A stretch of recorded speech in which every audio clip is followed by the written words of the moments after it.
Okay, so you know that feeling, right? After a first date, like this little bubble of possibility. Maybe there's a funny story or a great memory, or maybe, just maybe, it's the beginning of something really cool. Yeah, I get that.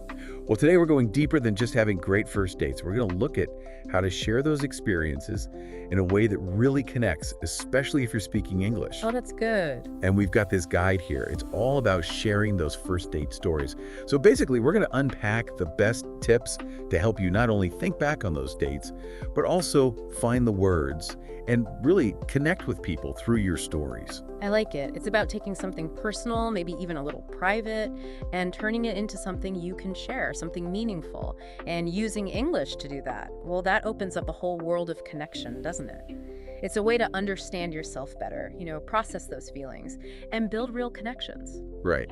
So think about a recent first date, one that really sticks with you. Mm-hmm. What were those moments, those little things that you just can't forget? How did you feel? What did you talk about? Any surprises? Anything you learned about yourself or the other person? Mm-hmm. This guide we've got, it's really big on that first step. Just taking the time to think back on everything. The good stuff, the feelings, the conversations, those little curveballs, and anything you took away from it all. And thinking back isn't just some passive thing, right? It's the foundation for making a great story. This guide, it even suggests a structure, how to introduce your story, the key parts of the date, what you personally learn, and how to wrap it all up. And what's cool, that says you don't have to tell every little thing. Oh, I like that. Yeah, just zero in on those moments that really matter, the heart of the date. Exactly, the story's backbone. And that takes us to storytelling basics. You might think, a first date, that's not some epic tale, right? But even a short story grabs people more if there's a bit of shape to it. This guy actually talks about that classic story arc, the intro, the rising action where things get interesting, the climax, the turning point, then the wind down, and finally what you're left with. And it's kind of surprising how well that works, even for a simple first date story. Right, you've got those classic pieces, but in a first date world, you start by setting the scene. Who, where, when. Then the rising action could be how the conversation flowed, those moments of spark, or maybe even navigating a little awkwardness, right? The climax. Maybe a deep conversation or something unexpected that shifts everything. And to finish, what stays with you? A feeling, a thought, even a what's next. In this guide, it really digs into how powerful your words are. It's not just stating facts, it's painting a picture. Think about words like memorable, charming, surprising, even little connectors like initially, then, out of the blue. Just make the story flow better. And saying how you felt, like I was so thrilled when, or that really struck me, as this whole emotional layer. Definitely. And beyond the words themselves, it's how you say them, right? This guide makes that point too. Your tone of voice, the speed, what you emphasize, describing excitement, faster pace, more energy, a thoughtful moment, slow it down, go inward.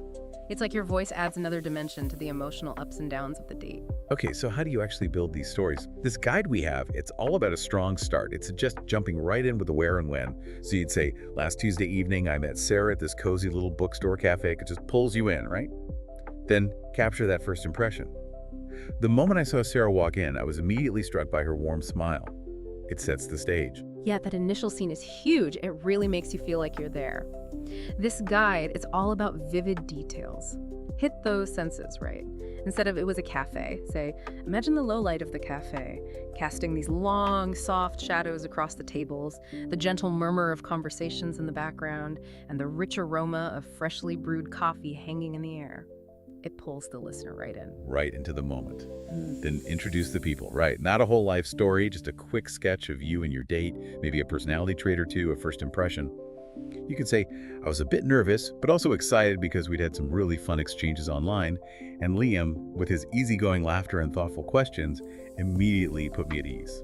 And once the scene is set, people introduced, you move on to those key moments, the core of the story. This guide, it's big on describing good conversations, maybe a shared laugh over a funny travel story, those moments of genuine connection through shared values, or little surprises like discovering you both love vintage board games. And those personal reflections, they're gold. It's not just what happened, but what you took away. What did you learn about yourself? What you want in a connection, even just how you are in social situations. The guide really underlines that. You could say, reflecting on that conversation about our childhoods, I realized how much I value vulnerability in a connection. That adds depth, goes beyond just what happened. Totally. And then there's the ending.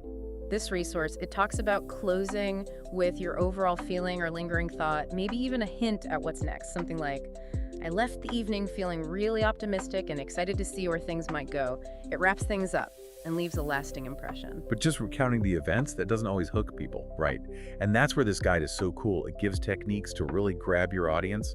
We talked about vivid descriptions, how important they are, and how those sensory details, what you saw, heard, smelled, even a subtle touch, can make your story come alive, way more memorable. And don't forget humor. This guide is all about that, sprinkling in those light, funny moments.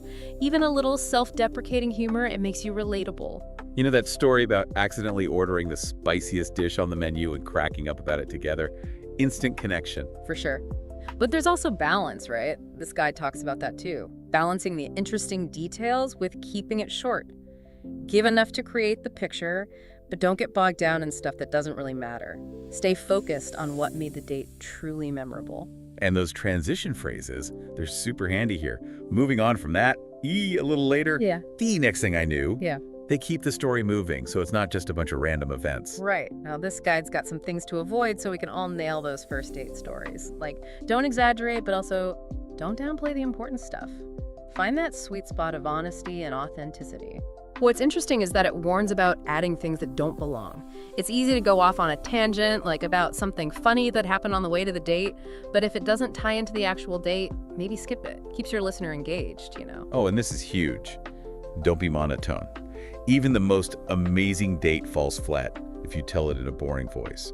Let your emotions show. Let that genuine feeling come through. Absolutely. And remember, a first date's a two-way street. Your story should reflect that. Don't just make it all about you, right?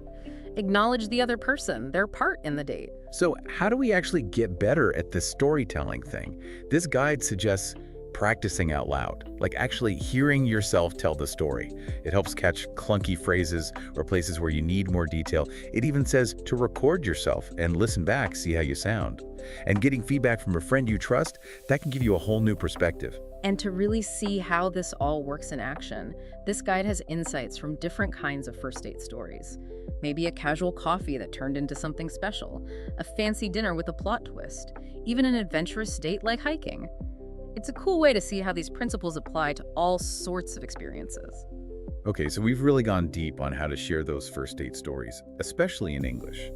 This guide's main points are, first, really reflect on the experience, then give your story structure, and finally, use vivid language and engaging techniques, all while avoiding those common mistakes. What really gets me thinking is this.